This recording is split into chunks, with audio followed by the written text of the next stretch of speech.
So, Bill, you're taking the big step of installing your new over-the-range microwave. All right.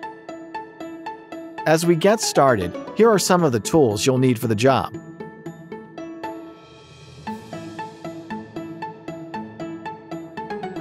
Now that you're ready to get started, we need to talk about mounting space. Make sure there's plenty of room between the cabinets. Generally allow at least 30 inches from the top of the opening to the cooktop surface. Allow for at least 13.5 inches between the range and bottom of the microwave for ventilation, and clear the area of any obstructions. Next, we'll line up our new microwave's placement. To do this, mark the vertical center of the mounting space.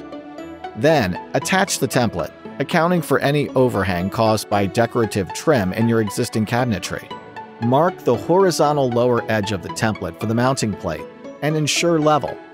Wait, Bill, we're not ready to mount the plate just yet. We need to adjust the blower so hot air inside can escape. Otherwise, things can really get wonky with the microwave. Now, if you're replacing a microwave or have an existing vent, you can use the same ventilation type. You have 3 options for moving the air away from the microwave: vent out the back, vent out the top, or recirculate. Check your installation guide for the exact process for each. Depending on your ventilation type, you'll need to open the blower door, rotate the blower, and reposition the adapter and shield. The microwave will arrive already configured for top vents. The charcoal grill absorbs unwanted odors in the air. If you decide to recirculate, remove the grill and install the filter. Okay, now that that's settled, we can get this thing mounted. Now, toggle bolts for placing the mounting plate come with the microwave, but you should use hardware appropriate for your wall type. Then, attach the top cabinet template and drill your mounting holes, and the hole for the power cord there as well. You're now ready to mount the microwave. Don't try to do this by yourself, Bill.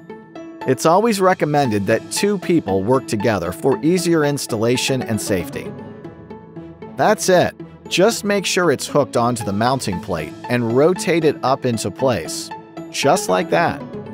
Now, using the provided screws, a Phillips head screwdriver, and filler blocks if needed, screw the microwave into place.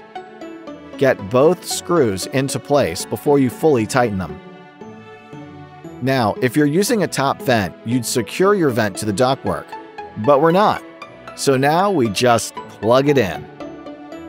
Awesome job, Bill. Let's recap the key steps for installing your new microwave. Double-check all your measurements and ensure the space between cabinets is clear of any and all obstacles. Be sure you have enough clearance above the range. Correctly position the mounting plate by using the rear wall template. Decide whether you want to vent air out the back of the microwave, out the top, or recirculate, and adjust the blower accordingly. Install the mounting plate and drill all your holes in the top cabinet using the top template. Always have someone else help when you lift the microwave into place and get it attached to the cabinet. Finally, connect and seal the house duct if you're venting through the top, and power on your new microwave. Bill, you never cease to amaze. Now that your new microwave's installed, can you hook me up with some popcorn? Or how about some pizza? What movie do you want to watch tonight? This seat on the couch will do just fine.